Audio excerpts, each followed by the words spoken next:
Hi there. It's lovely to be praying with you today. Okay, so today's first reading is from the prophet Ezekiel, a priest and prophet who was writing during the time of the Babylonian exile, which was a time of great national distress and mourning. Like other prophets, he does not mince his words. Listen to what he says. Woe to the shepherds of Israel who have been pasturing themselves. Should not shepherds rather pasture sheep?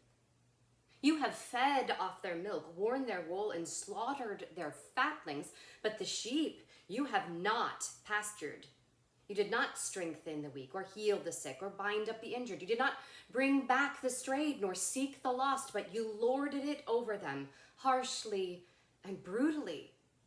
So they were scattered for the lack of a shepherd, and became food for all the wild beasts.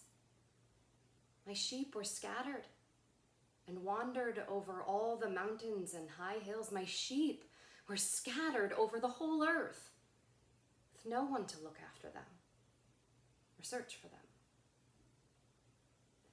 We can hear in Ezekiel's words a sense of deep sadness, bewilderment, isolation, and abandonment. Where have all the shepherds gone? To put it another way, where is the leadership in this nation? Why are those who are charged with the healing, care, and guidance of this nation instead feeding off of it?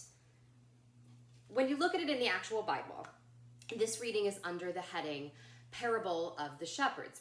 We know that in the New Testament, Jesus used parables to teach.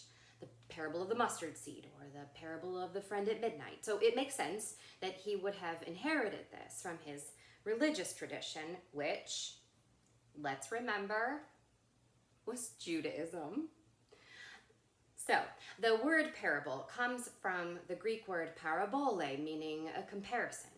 In other words, it's a simple story using everyday things to teach us about God and God's kingdom by drawing comparisons between God's kingdom, which can be hard to grasp, and things that we already know about.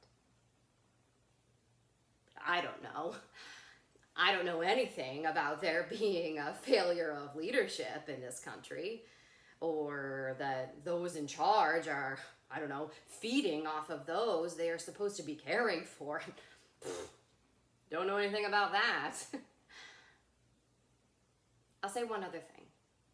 A few verses later, after the sadness and bewilderment and abandonment, Ezekiel says one other thing of interest.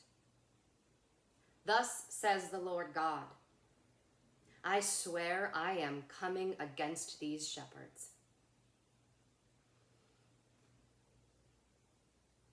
Have a wonderful week. Don't forget to register to vote.